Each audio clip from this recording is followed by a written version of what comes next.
Recibimos con mucho agrado a Concepción Orlando.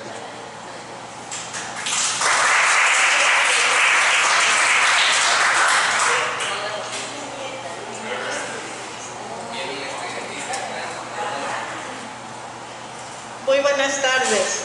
Díganme si se escucha bien aquí porque yo no sé muy bien manejar el micrófono. Muchas gracias a la USB, al grupo de creación literaria, a los otros grupos de lectores y lecturas que están aquí, que de hecho es lo que importa. A ver, yo elegí compartirles a Maples Arce en su libro Soberana Juventud, porque es el que relata el movimiento estridentista. En esta presentación vemos, para que se nos vengan los nombres, muchos de ustedes tuvieron idea de este movimiento, los jóvenes quizá no lo conozcan, y hay quienes, bien ignorantes, yo cuando era adolescente, que estaba en la prepa, creí que los hippies y todo eso era el movimiento estridentista, hasta que ya fui enterándome.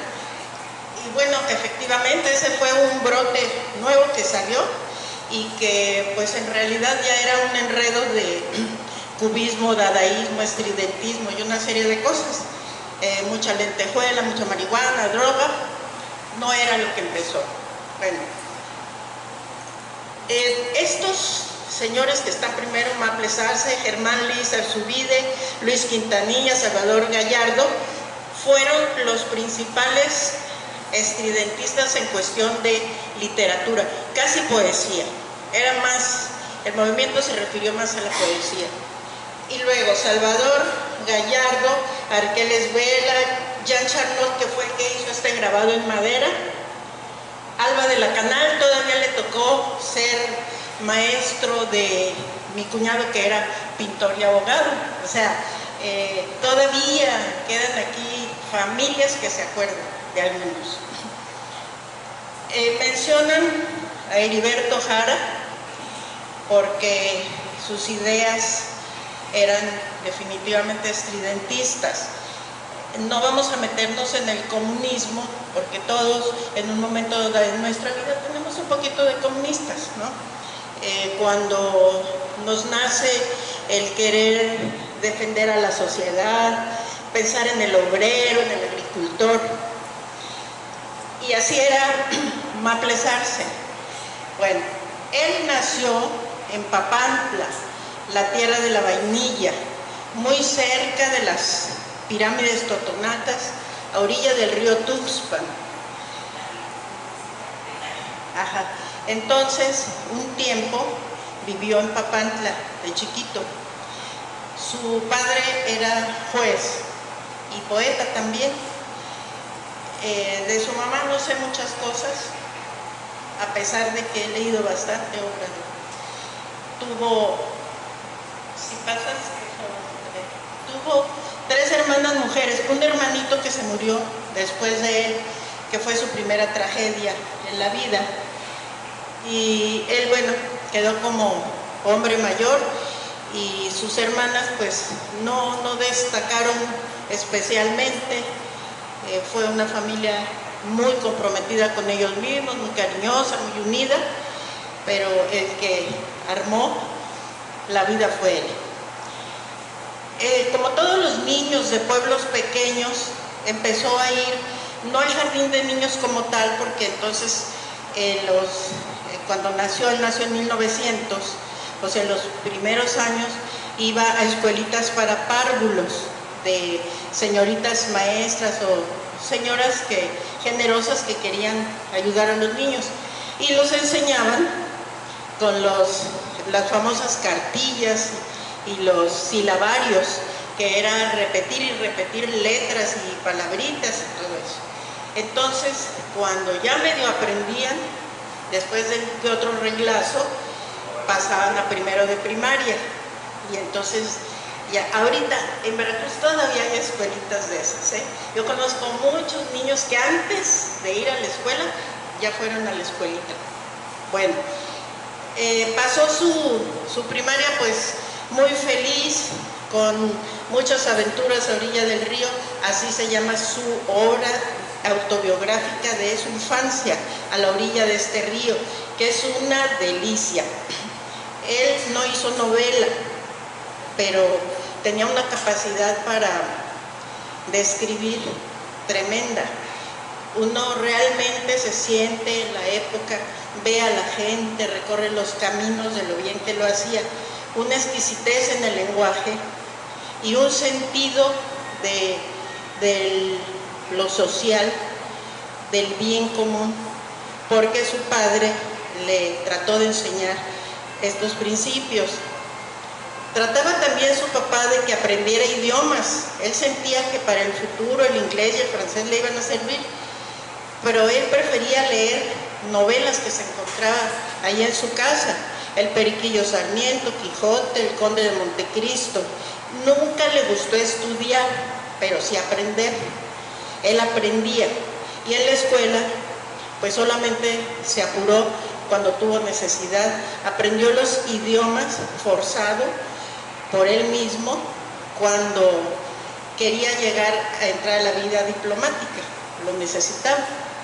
Bueno, entonces en su infancia también le tocó oír los discursos de don Justo Sierra, por ejemplo, y de Manuel Altamirano, que le enseñaron, entre lo que oía, dónde lo llevaba su papá, el amor a la patria, la Constitución, el acercamiento a nuestros pobres, a nuestros campesinos, en fin, era una persona de muy buen corazón, de muchas cualidades. No obstante, tenía carácter fuerte. Este punto, se los digo que no corresponde a este libro, porque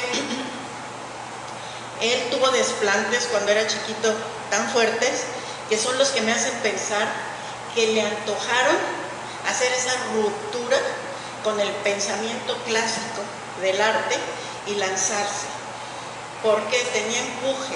Él no se dejaba, por ser, era muy educado, religioso, todo lo que ustedes quieran.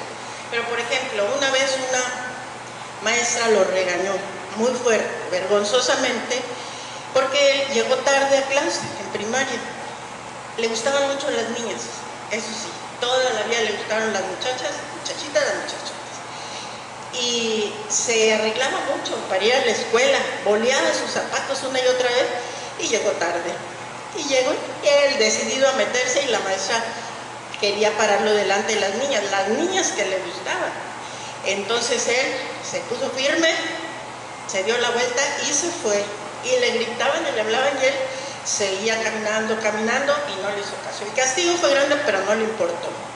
Otra vez un maestro, el que parece que era maestro de deportes, le había mordido un glúteo, un tiburón. Entonces era muy grosero y lo regañó de manera muy fea. Entonces él le gritó: restos de tiburón, y se echó a correr. También fue un castigo horrible. Se llevó a pelear a trancazos donde había sangre, todo eso. Yo tomo ese punto, les digo, para pensar como el primero, o quizá la enseñanza de su padre. Por más que era tranquilo y bueno el señor, era de los que emergía y el conocimiento y dar y sacar.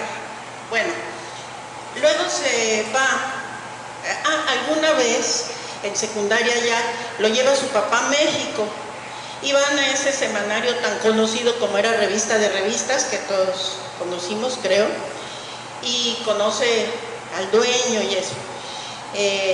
Ahí le dan la oportunidad de publicar un versito. Entonces después llega ya en Tuxpan y saca a muy temprana edad, unos 14, 15 años, un poema muy lindo de tipo totalmente modernista. Quisiera que nos lo leyera Indra para que vean qué era lo que él seguía y cómo fue que después se volvió de otro modo, ¿sí? Por favor.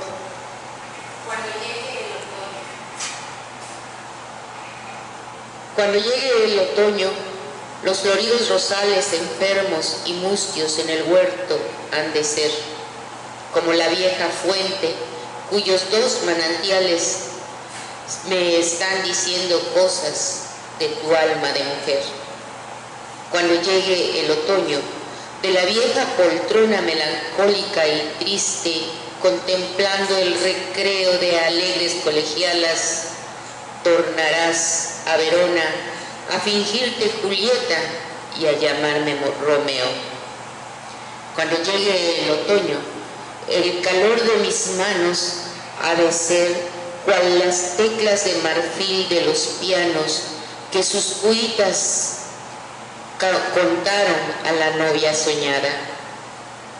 Cuando llegue el otoño, en el dolor incierto, vendrá desde tan lejos a la verde enramada el corazón de un vivo por un camino muerto.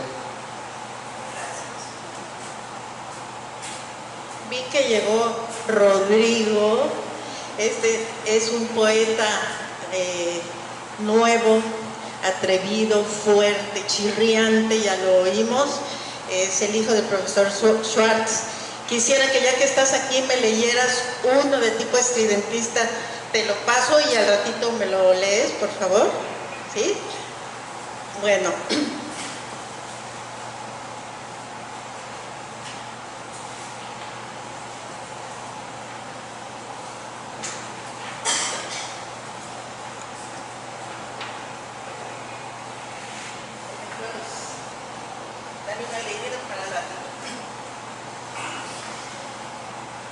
Bueno, en Jalapa intenta hacer la preparatoria, pero la revolución se lo impide y pasa un tiempo sin ir a la escuela. Entonces llega a Veracruz, por ahí del 18, 19, en el barquito Pantepec, era como se llegaba entonces, a estudiar la preparatoria. Se inscribe en el Ilustre Instituto Veracruzano, que entonces estaba ocupado por los norteamericanos y también se les había pues desposeído por el breve gobierno de Carranza. Pero los maestros, entre ellos el profesor, el director, don Julio Montero, que le hizo una entrevista al iniciar y todo muy formal y todo, él se encantó con esa persona, lo vio tan bueno, tan generoso, tan de aspecto doctoral, que lo respetó siempre mucho.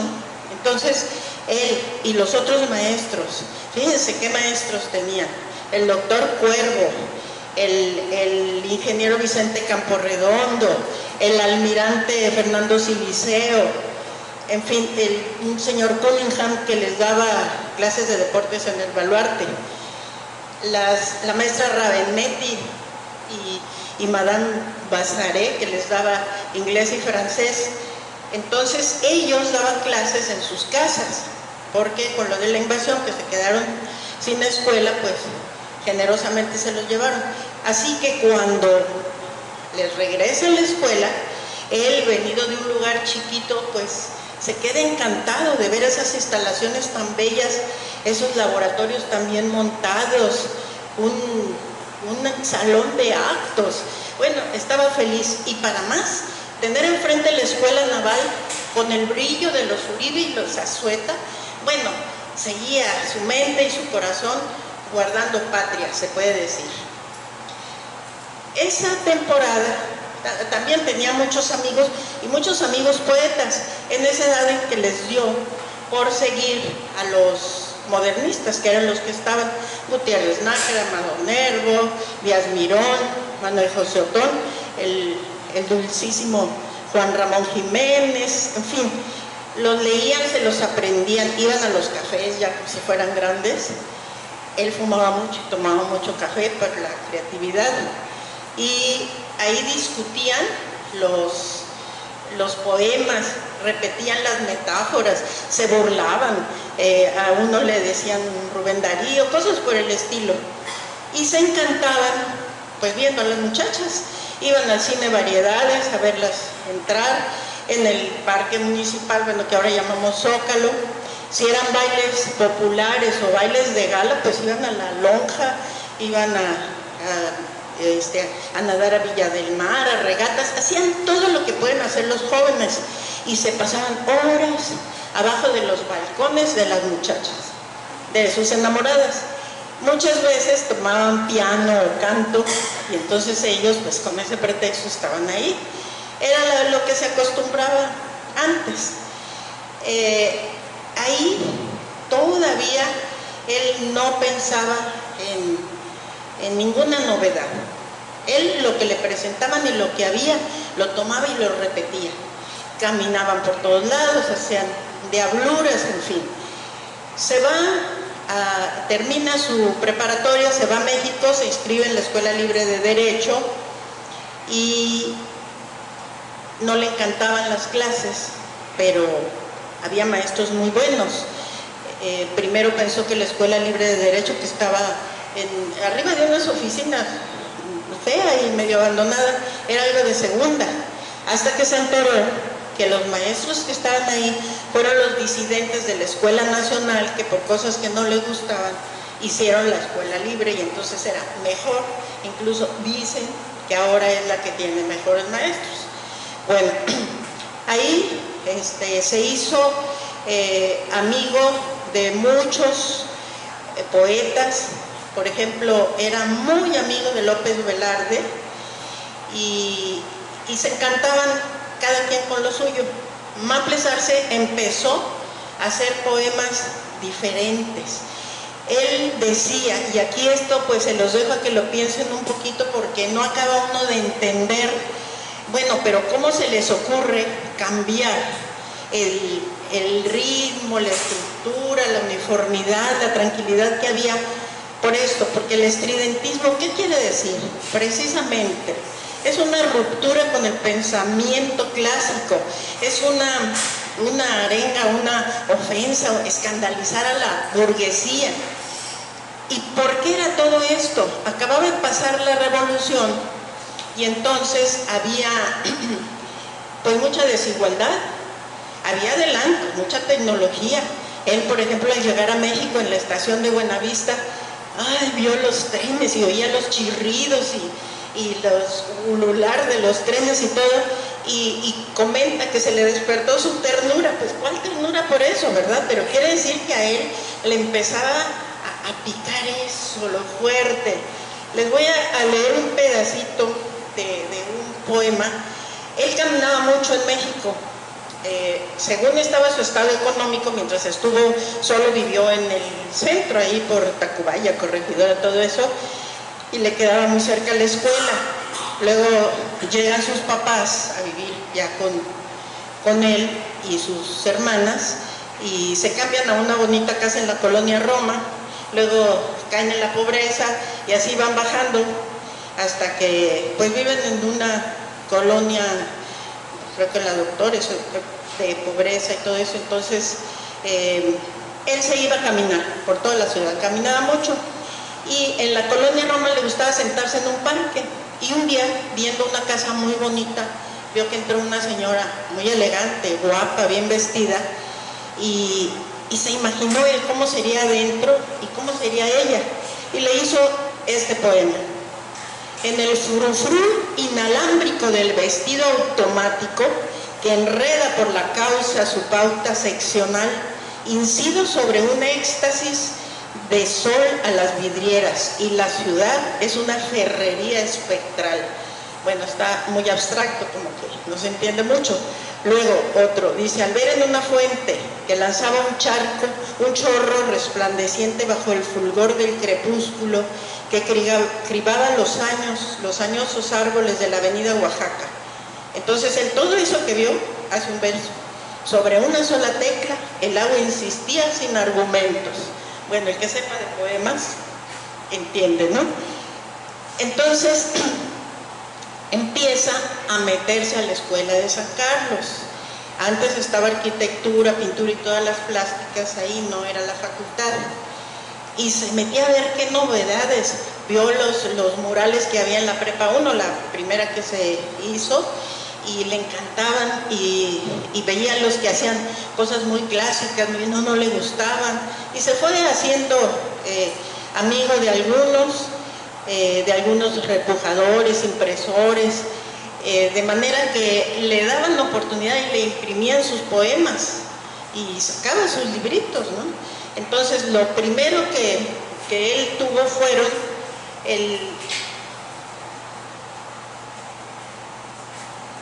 Los andamios interiores, que es un libro de poesía hermoso y se lo deben conocer porque todavía hay.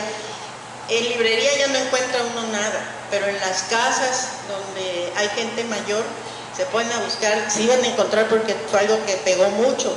Ahora, como estuvo en París, en Madrid, en varios lados de Europa, ahí se publicó bastante. Parece ser que de Soberana Juventud lo pidió pedir a Madrid, pero aquí no hay. Entonces, después sacó Urbe. El Andamios Interiores es de 922. Ya él estaba metido en este movimiento que todavía no explotaba, se puede decir. Pero, ¿qué sucede? Que un día, por más que él se juntaba con los amigos y hablaban y decían y arengaban, pensó, no es posible, un movimiento así no se puede hacer con calma, tiene que ser algo explosivo, repentino. Y se puso a hacer un desplegado. ¿Me puedes pasar el desplegado? Donde está su foto y unos números, unos puntos. Ese. Un desplegado donde pone los principios, que él quiere juventud, quiere apertura, quiere atrevimiento, quiere libertad. Claro que él siguió mucho la ideología de Marx y bueno, pues sí se le juzgó de comunista, pero pues hay una revoltura ahí que no puede uno entender y ni tratar de explicar. Y puso todos los principios, pero en un papel de colorines, y luego unos letreros así como para llamar mucho la atención, para ofender, para afrentar, que decían, por ejemplo, muere el cura Hidalgo, Chopin a la silla eléctrica, tuérzanle el cuello al doctor González Martínez. Esto era un jueguito que tenían porque entre los modernistas tenían su logo, su emblema, que era un cisne. Y cuando discutían de que no, ¿por qué tiene que ser así? Tuérzale el cuello, ¿no? Y entonces, tuérzale el cuello, pero a su autor, ¿no? Y cosas por el estilo. De la federación no les respondían muy bien, les metían zancadillas, los hacían quedar mal, y él se sintió muy triste, muy mal, dejó ese lugar. Ahí incluso creyó que podía hacer muchas cosas. Por ejemplo, cuando se enteró que don Julio Montero, aquel director del Ilustre Instituto, estaba en muy malas condiciones económicas, muy pobre, y que se necesitaba un director para la Secretaría de Educación, quiso ofrecerle el puesto. Alberto Jara dijo sí, y se lo ofrecieron, pero resulta que se dio cuenta don Julio Montero que necesitaba tener un título de la normal y no lo tenía, entonces lo rechazó, a pesar de que le podían dar la oportunidad. No lo quiso. Entonces él siempre estaba en esta ambigüedad, en esta ambivalencia de lo que es bueno, lo que debe ser y cosas por el estilo. Entonces se lanza de diputado a las Chuapas, no, a Cayucan creo, le fue muy mal, va a su tierra igualmente, y entonces se va a Europa. Y allá, bueno, pues vuelve a ver a sus amigos, los pintores muralistas que andaban por allá, su amigo Vasconcelos y todo, y se queda por un tiempo aprendiendo los idiomas y aprendiendo de los países. Regresa a México y lo empiezan a nombrar ya, a darle puestos diplomáticos. Como tenía mucho tiempo, pues ahí hizo muchos ensayos de todos los países donde estuvo, y se hablan muy buenas cosas de él y también errores que cometió, pero pues eso ya sucede siempre y cuando son grandes, porque la pureza de la juventud creo que después aprende y cambia de modo de ser. Bueno, el asunto está que a mí me encantaría que alguien, a ver, pásame todas las fotos para que vean el estilo de las pinturas que se empiezan a hacer entonces que ya no era ese preciosismo, esa realidad, sino que hacen una serie de estructuras en sus trabajos llamativas, coloreadas, angulosas, cubistas, en fin, todo eso, y que quedó para siempre en México. Aquí nosotros tenemos mucho artista de este estilo. Y bueno, pues él, después de todas sus decepciones, entonces hace su última obra de poesía, se puede decir Memorial de Sangre, que dicen, esta sí ni la he visto, es muy íntima, muy clara, muy respetuosa, muy bonita. Bueno, hay muchas cosas que decir de él, pero hasta aquí, para que comentemos cuáles fueron entonces las motivaciones de Maples Arce para hacer esto. Yo menciono su carácter, menciono la enseñanza de su padre, que lo hizo tener mucha conciencia social y aprender a salir adelante y hacer. ¿Qué más sería lo que lo motivó? ¿Alguien tiene algo que opinar? Como para salir en esto. Yo pienso que también los maestros de la Escuela Libre de Derecho, que de alguna manera eran disidentes, inocularon en su alma esa disidencia, ¿no? Ese quiebre con una sociedad, pues no sé, que no era... creo yo que no la sentía real, que la sentía un poco falsa, y que bueno, a través de los románticos parecía que sería igual y todo sobre las olas, pero no era cierto. Entonces creo que también los maestros inocularon en él esa rebeldía. Y también en contra de los maestros. Parece ser que los juzgaban los maestros a los muchachos estos que querían novedades y que eran diferentes, y a ellos les dolía. Por ejemplo, criticaban mucho a Leopoldo Lugones, y a ellos les dolía y reclamaban, ¿no? Sí, y luego iban, por ejemplo, criticaban que a ver, López Velarde, ese nunca le entró al movimiento. Y efectivamente, él con su suave patria demostró, y el que se acuerde un poquito de la letra, ¿no? Que quería consérvate como eres, o sea, la paz, el ave, en fin, que así quería. Después, cuando se lleva con este muchacho, hace otro, pero defendiendo el pasado. Bueno, eran muy amigos, pero uno fue de un modo y otro fue de otro. Entonces la individualidad, pero el que los maestros los criticaran a ellos los despertaba, los hacía ir en contra, porque el joven no se quiere dejar, ¿no? Cosa que después le pasa y entiende que se tiene que adaptar y que su lucha la puede hacer intelectual o la puede hacer de otro modo sin necesidad de estas estridencias, ¿no? ¿Alguien más tiene algún comentario?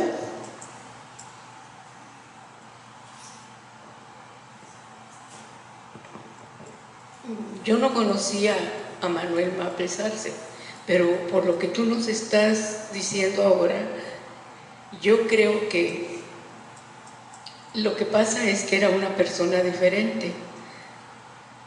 El genio de él es lo que lo hace producir todo ese movimiento, porque de lo demás creo que hay muchísimos jóvenes que tenían las mismas circunstancias que él en todos los aspectos de educación, de los papás, de esto y de lo otro.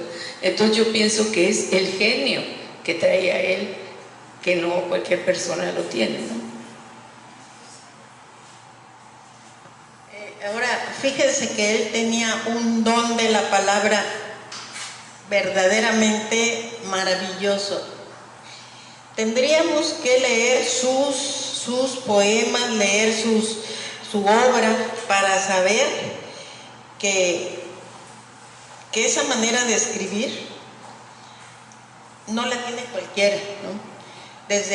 Y una memoria tremenda, porque debe haber llevado sus notas. Pero, por ejemplo, el libro de su infancia lo hizo por los 60, y también Entonces, el hecho de que tenga tantos nombres, si nos metemos, yo no dije pero casi nada, ¿no? Pero si nos metemos a ver realmente, tiene las historias, es una crónica, su obra es una crónica no solo de arte, sino de Veracruz y el mundo, cómo estaba el mundo alrededor. Entonces, yo pienso que ese don de la palabra, porque la gente que sabe ponerle nombre al sentimiento, pues tiene que hacerlo.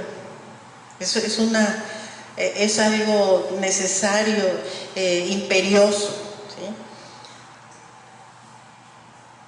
Ese a la orilla de ese río sí se encuentra, y eso es muy, muy hermoso. Luego, los demás, los que son crónicas y ensayos, pues de los países también se aprende mucho. Hay Las semillas del tiempo, esa de Mi vida por el mundo, también luego se divide en Japón, ¿cómo se llaman los hebreos? En el país, ¿cómo fue el nombre? Bueno, en todas las partes donde él estuvo de diplomático. Así que pues creo que no les digo más, pero hay mucho. Ojalá llegaran a interesarse un poco por este autor. Gracias.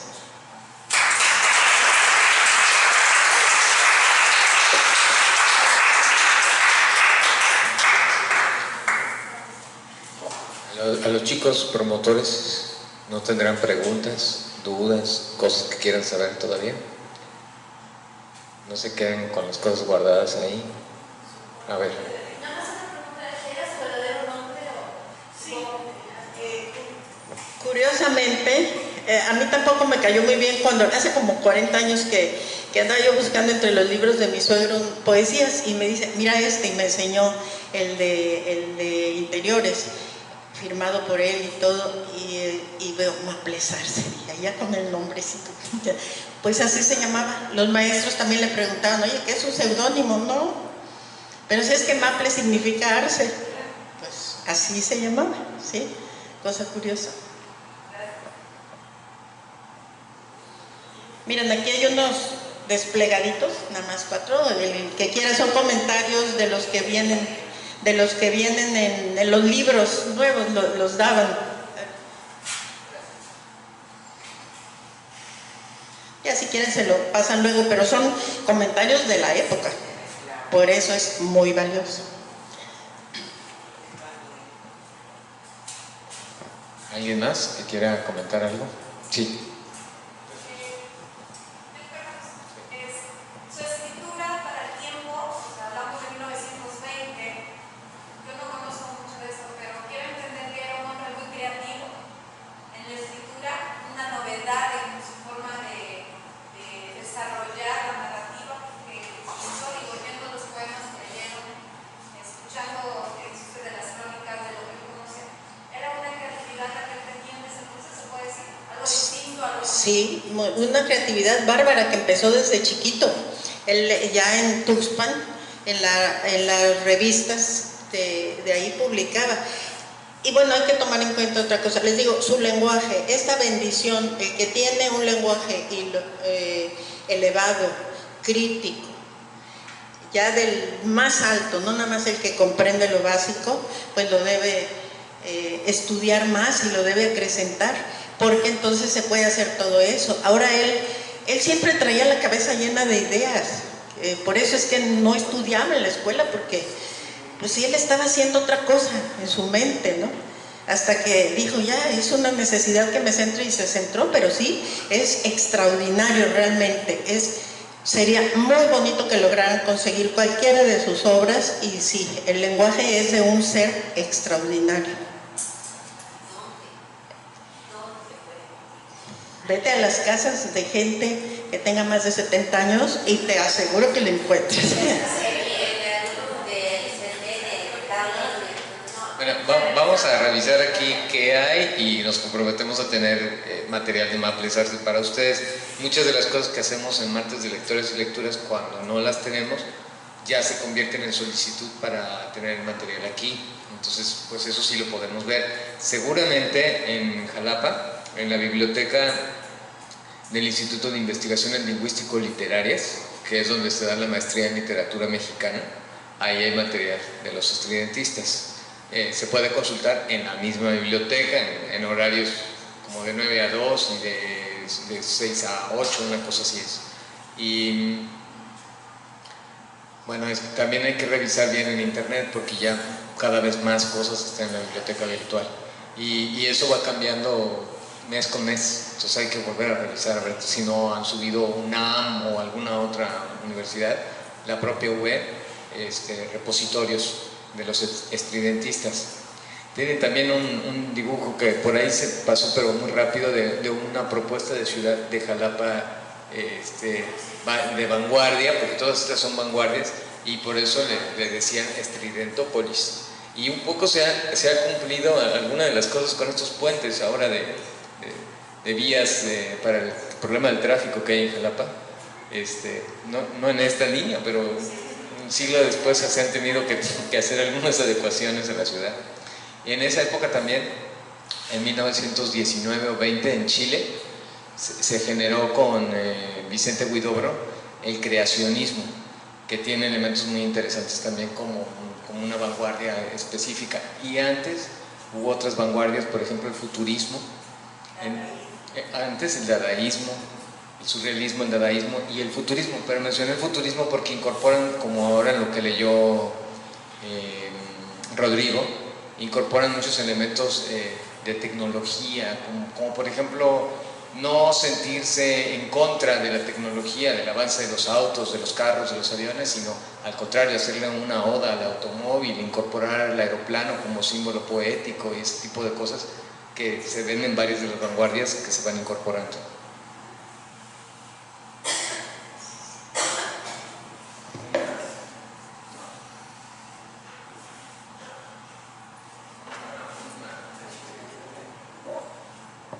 ¿Les parece si para despedir leemos un cachito más del autor?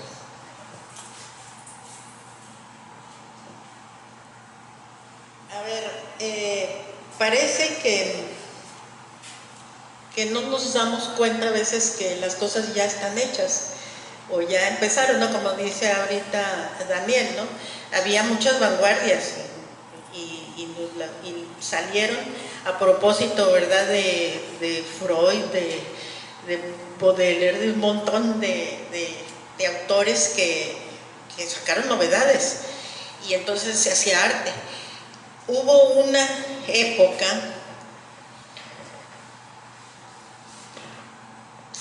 en que ya había novísimas corrientes europeas, solo habían, dice él, está contado en primera persona, solo habían llegado a mis ojos algunos caligramas de Guillermo Apollinaire y especialmente uno que comenzaba: llueven voces de mujeres muertas en el recuerdo, en el que la novedad residía más bien en la disposición tipográfica del texto que imitaba los hilos diagonales de la lluvia, pero el poema en sí no era sino un eco verlaniano.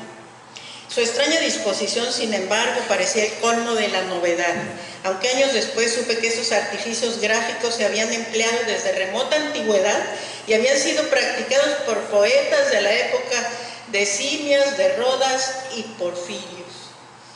Entonces, dice, tampoco me pareció cosa atrevida lo de la rosa de Huidobro. Poetas, no cantéis a la rosa, hacedla florecer en el poema. O sea, nada es nuevo en esta vida, no descubrimos el hilo negro, pero quien se atreve a reunir y a gritarlo y a mostrarlo, yo creo que sí es digno de un gran aplauso.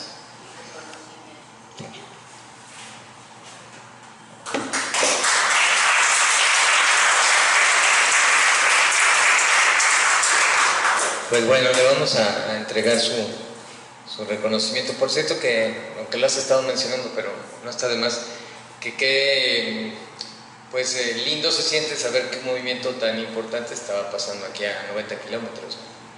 O sea, a veces no reconocemos el hecho de que sea tan cerca de nosotros. Bueno, sería lindo también que ahorita estuviera ocurriendo otra cosa así en Veracruz, o a lo mejor está pasando y no me doy cuenta. Bueno, a Concepción Olmedo por su participación en el Foro de Lectores y Lecturas, compartiendo Soberana Juventud, de Manuel Maplizarse. Muchas gracias.